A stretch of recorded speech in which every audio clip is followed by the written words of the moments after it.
ছাত্ৰ-ছাত্ৰীসকল আজি ৯ নম্বৰ অধ্যায় বিশ্বায়নৰ পাঠটি বিষয়লৈ আলোচনা কৰিম আৰু ইয়াৰ গুৰুত্বপূৰ্ণ প্ৰশ্নসমূহ পৰীক্ষাত আহিবলগীয়া সেই বিষয়লৈ আলোচনা কৰিম।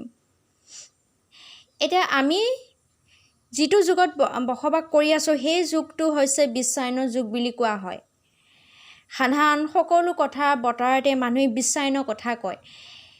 তেনেহ'লে বিশ্বায়ন মানে কিনো? বিশ্বায়ন মানে হৈছে এটা অবিৰত প্ৰবাহ। বিশ্বায়ন মানে হৈছে এটা বহুমুখী প্ৰক্ৰিয়া। যেনেকৈ বতাহ এটা ঠাইতে আবদ্ধ নাথাকে আন এটা ঠাইলৈ গতি কৰে, ঠিক তেনেধৰণৰ বিশ্বায়ন মানে হৈছে এটা অবিৰত প্ৰবাহ। যিকোনো ঘটনা আজিৰ যুগত বা যিকোনো কাম কাজৰ ক্ষেত্ৰতে ৰাজনৈতিক, অৰ্থনৈতিক, সাংস্কৃতিক আজিৰ যুগত এটা ঠাইতে আবদ্ধ নাথাকে।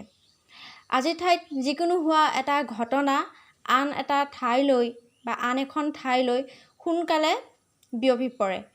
কাৰণটো হৈছে ইণ্টাৰনেট, টেলিভিছন, ছপাশাল ইত্যাদি। বিশ্বায়নৰ প্ৰধান কাৰণসমূহ কি কি? যদি আমি ক'ব খোজোঁ কি কাৰণত আমাৰ বিশ্বায়নৰ সম্ভৱ হৈছে, এক নম্বৰতে হৈছে আমাৰ ইণ্টাৰনেট ব্যৱস্থা। ইণ্টাৰনেট ব্যৱস্থাৰ জৰিয়তে আজি কি হৈছে, যিকোনো এটা ঘটনা এটা ঠাইতে আবদ্ধ নাথাকি আন এটা ঠাইলৈ বিয়পি গৈছে।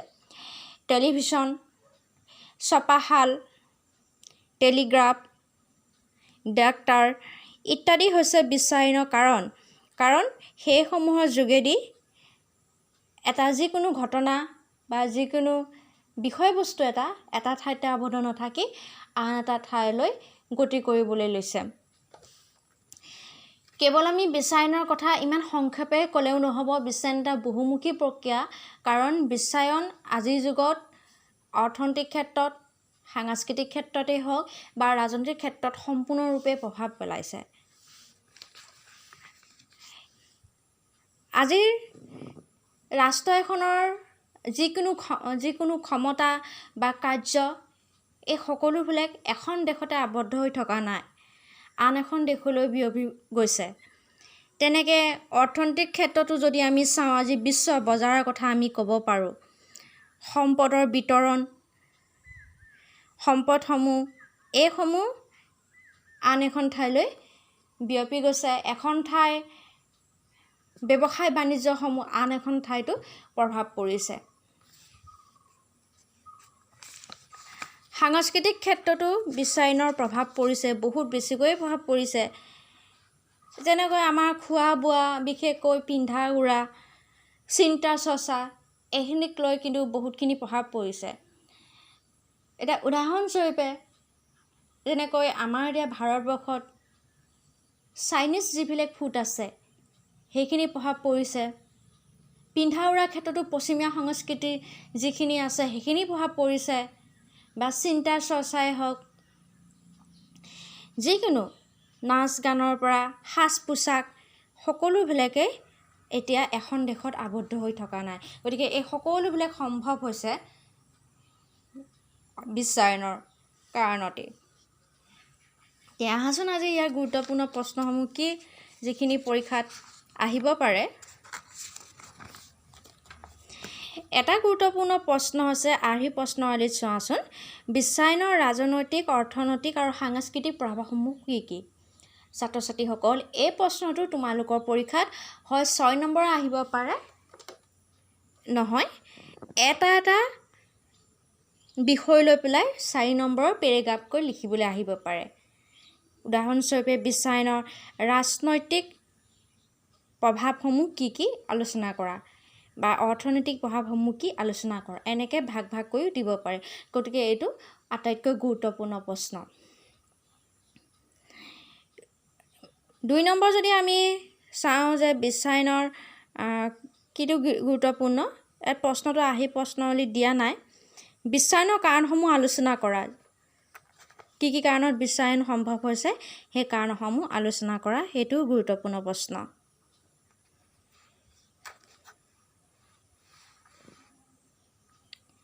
নেক্সট গুৰুত্বপূৰ্ণ প্ৰশ্নটো হৈছে যে বিশ্বায়নৰ ৰাষ্ট্ৰৰ ওপৰত যিটো প্ৰভাৱ আছে সেই প্ৰভাৱসমূহ আলোচনা কৰা, এই প্ৰশ্নটো গুৰুত্বপূৰ্ণ।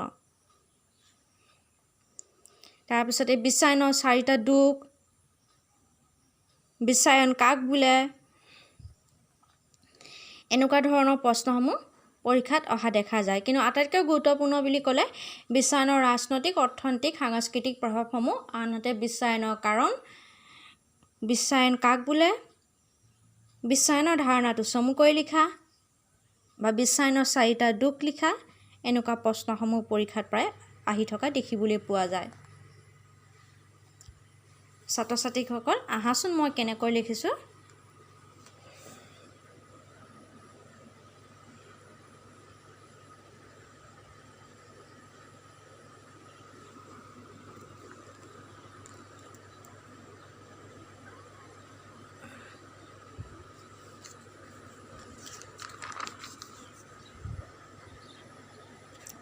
এইটো গুৰুত্বপূৰ্ণ প্ৰশ্ন। বিশ্বায়নৰ ওপৰত ৰাজনৈতিক প্ৰভাৱ আলোচনা কৰা।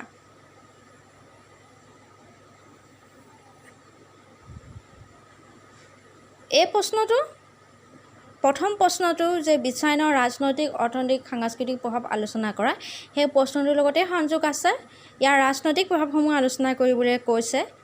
যেনেকৈ মই আগতেও কৈছোঁ যে আমি এটা পেৰেগ্ৰাফ 4 নম্বৰ পোৱাকৈ শিকি থ'লে ভাল, কাৰণ এইটো এটা 4 নম্বৰৰ প্ৰশ্ন। তেনেকৈ এটা পেৰেগ্ৰাফ কৰিও কেতিয়াবা পৰীক্ষাত দি দিয়ে।